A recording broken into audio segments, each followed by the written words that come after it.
What's going on, Men's Health? I am WWE superstar Roman Reigns, and I'm here to talk to you a little bit about my fitness journey, my workout routines, and some of the exercises that have helped me get into this position that I am now.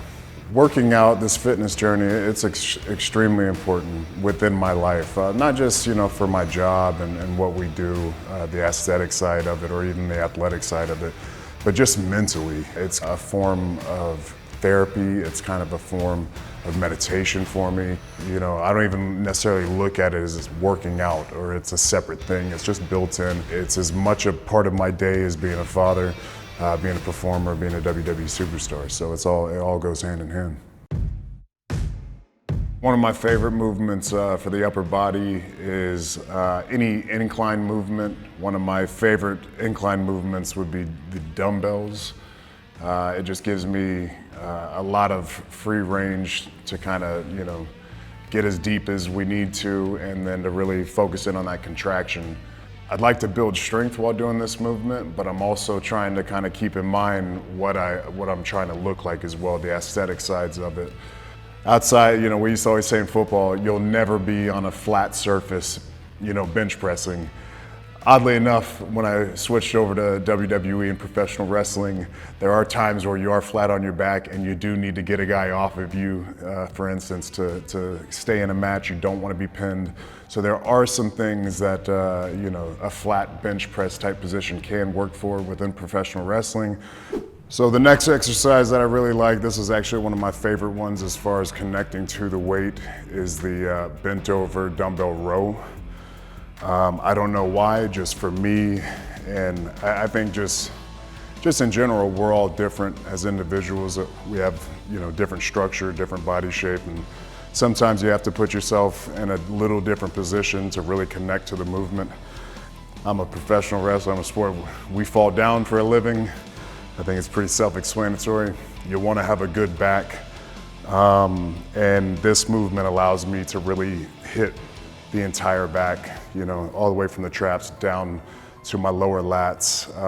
And it's really just all about the angle and the intensity that you're squeezing with. So it's one of my favorites, it's a staple. The next exercise is gonna be dumbbell shoulder press. As you can see, there's a bit of a theme here with all the dumbbells. It's just something that I like. This is kind of an individual thing. I'm in a job where you want to look good and you have to also back it up in the ring. There's so many times, throughout a match or even outside of a match, it gets kind of crazy in WWE, it gets crazy at SmackDown. Sometimes you got to pick up a grown man over your head and slam him down. Over the years, I've had shoulder strains. I've had surgery on my right shoulder.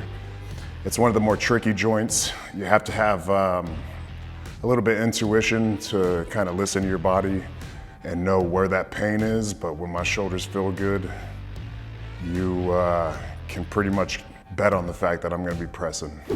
This movement is, it's everybody's favorite.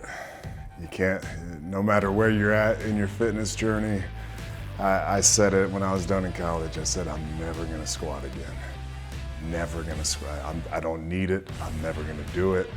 My football strength coaches laughed at me. I'm 37 now. I'm still squatting to this day. It just is what it is. And you've probably read it before, seen it online, read it in a magazine. Squats are one of the best workouts you can do, one of the best exercises that you can do.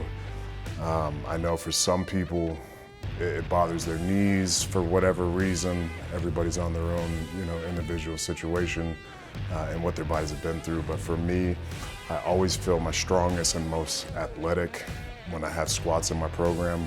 When you go over 10 reps on squats, you can feel it, from a cardiovascular standpoint, from a conditioning standpoint. So the full body movements, they're going to teach you a lot about where you are from a breathing standpoint and how much, conditioning work you actually need, because you get into that second or third set of squats and you're gonna know if you have that endurance or not. So when we come out for our entrance, it's a straight on shot, and the last thing you want to have is skinny little arms, skinny biceps. So That's why I like the hammer curl, because you can really fill it in and make a very thick looking bicep.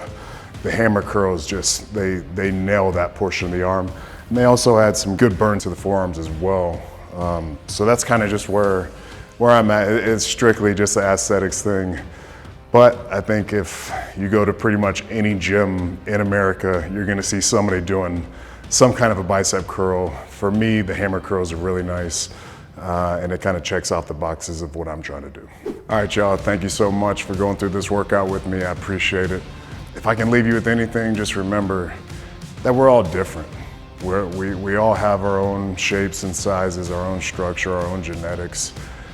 Find what you enjoy. Find what you're passionate about. Find what motivates you and what drives you, and utilize that, because that's what's going to be the most sustainable.